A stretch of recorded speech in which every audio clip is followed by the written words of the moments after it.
Municipal engineering కార్మికులకు సంబంధించి 12వ తేదీ అర్ధరాత్రి నుంచి సమ్మె జరుగుతున్నటువంటి పరిస్థితి ప్రధానంగా ఉంది. సమ్మె జరగడానికి, సమ్మె చేయడానికి రాష్ట్ర ప్రభుత్వమే అవకాశం కల్పించిందని చెప్పి మేము సిఐటిగా భావిస్తూ ఉన్నాం. బహుశా ఈరోజు 21వ తారీఖు, ఈరోజు ఏదో అడావిడిగా పరిష్కరించామని చెప్పి ఈరోజు 124 జీవోకి సంబంధించినటువంటి పరిస్థితి ముఖ్యంగా ఉంది. 17/1/2022లో జీవోను ఇష్యూ చేశారు, జీవో నెంబర్ 7. దాని ప్రకారం ఆల్రెడీ 18,500 అప్పుడు ఇవ్వడం జరిగింది. అప్పటి నుంచి ఈ రోజుకి కూడా ఇంప్లిమెంటేషన్ కాలే. ఈరోజు ఏదో ఇంప్లిమెంట్ చేసినామని చెప్పి ఈరోజు పెద్ద ఆర్భాటంగా ఈరోజు జరుగుతూ ఉంది. ఇది ఒక భాగం. రెండో భాగం ఏంది, గవర్నమెంట్ అలాట్ చేయలేదు.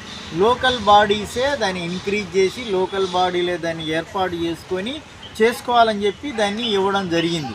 కాబట్టి ఇట్లాంటివన్నీ దొంగదిరుడు వ్యవహారం అని చెప్పి ఈరోజు మనం సిఐటిగా భావిస్తూ ఉన్నాం.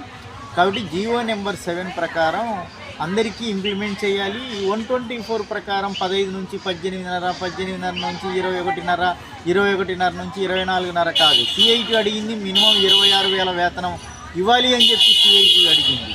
అట్లా కాకుండా పిహెచ్ వర్కర్, నాన్ పిహెచ్ వర్కర్ల మీద తేడా పెట్టి ఇబ్బంది గురి చేయడానికి తీవ్రమైన ప్రయత్నం చేస్తూ ఉన్నారు. ఇది సరైంది కాదు.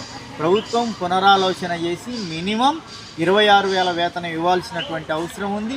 అంతేకాకుండా కిందలో లోకల్ బాడీస్ని ఇంప్లిమెంట్ చేయాలి, లోకల్ బాడీసే డబ్బులు సమకూర్చుకోవాలనే ఆలోచనతో జరుగుతూ ఉన్నటువంటి పరిస్థితి ఉంది. ఇది సరైంది కాదు. కాబట్టి ప్రభుత్వం ఆలోచన చేసి నిర్ణయం తీసుకోవాలని చెప్పి సిఐటిగా ప్రత్యేకంగా చెప్పదలుచుకున్నాం. కార్మికులను మోసం చేయకోకుండా కార్మిక వర్గాన్ని pH worker, non pH worker అనే తేడా లేకుండా అందరికీ 26,000 వేతనం ఇవ్వడం కోసం ప్రభుత్వం ఇప్పటికైనా పునరాలోచన చేయాలని చెప్పి సిఐటిగా చెప్పదలుచుకున్నాం.